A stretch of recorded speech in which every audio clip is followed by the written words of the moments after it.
So I tried doing a video. I started this video while the road was completely clear on a road that I've driven 1,000 times through my old neighborhood.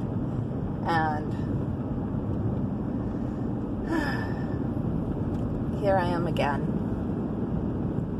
Today's a hard day.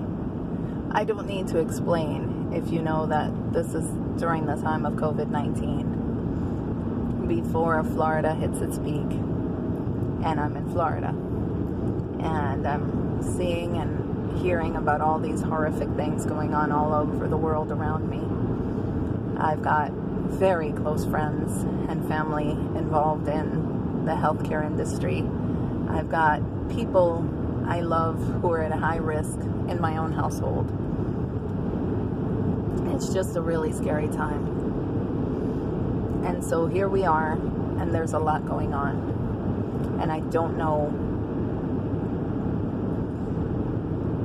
I've been putting my emotions aside because honestly, they don't figure as high as my need to take care of the family, to make sure everybody's okay, to be the one to make sure that the groceries don't go too low, that the toilet paper doesn't run out.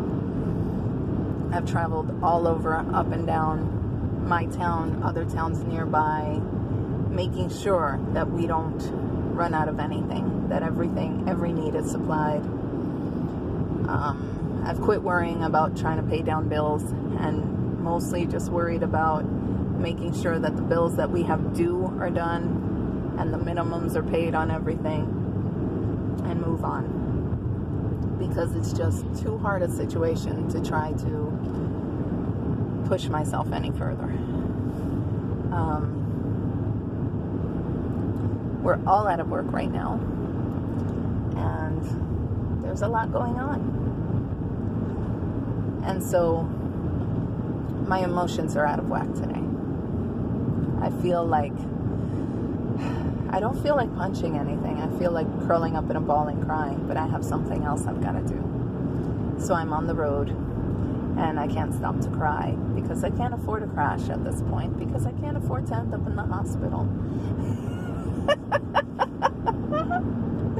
Funny, right? Coronavirus has us all making really dark jokes these days. I've always made dark jokes. When the situation is as dark as possible, that's when I laugh. When we're in the emergency room and we're afraid that somebody's about to die, that's when I joke. I'm weird that way. It's not because I feel it less. It's because I need to up the mood, because if I plunge deep, I'm going to plunge all the way deep, and I'm going to do myself a lot of psychological harm. So I've always been, I guess you could say, mentally ill. I've always had psychological trouble, and things just get harder if I let myself think practically and rationally like everybody else in the universe. I get the practical and rational realities around me, but I need to let it go because I can't handle it on the same level that a lot of other practical people are handling it. My idea is do what I can and then stop worrying about what I can't.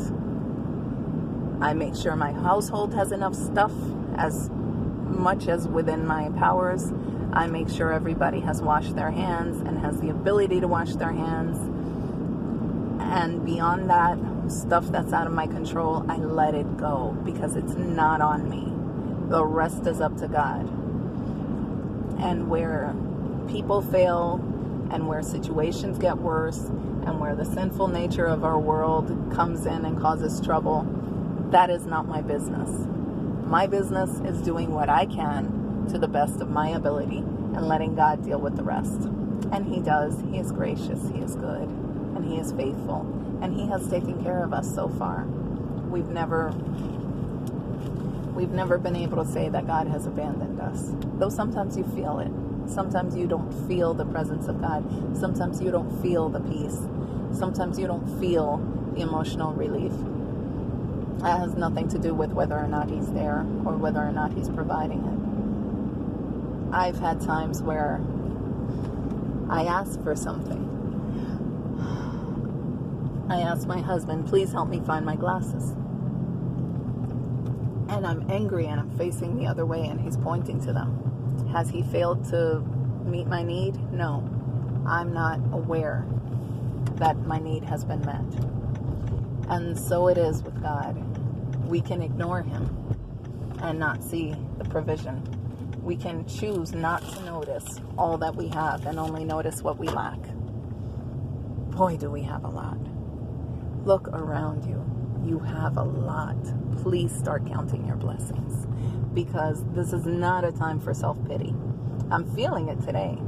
Oh my gosh, my stomach has fallen 12 inches. My heart is as heavy as I felt it in years. I have tears welling up in my throat that I can't swallow down or let out. I get it. Our emotions are out of whack. But that doesn't negate the fact that God is faithful, that he's here and he's taking care of us. And the minute we start to believe that our emotions are a realistic indicator of what we're going through, we become basket cases. Because COVID-19 will take your emotions on a roller coaster ride like none other. So this is a hard time. It's okay to have a hard time. It's okay to feel like you can't handle it, like the world is coming to an end. It's not okay to believe that that is our reality. Okay? I've lived this way pretty much my whole life.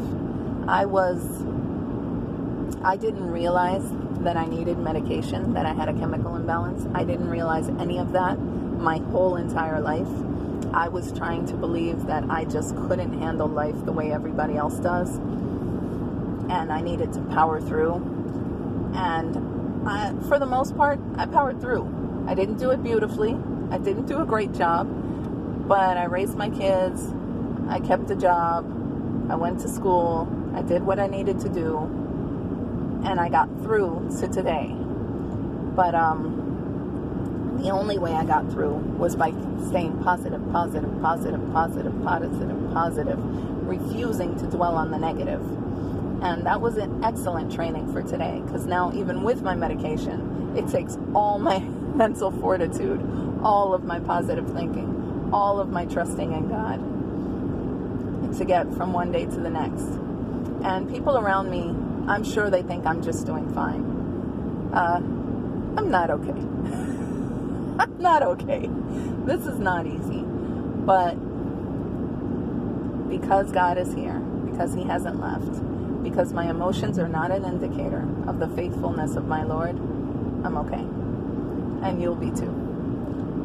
Keep the faith and trust in him. I love you guys. God bless you. Have a great day.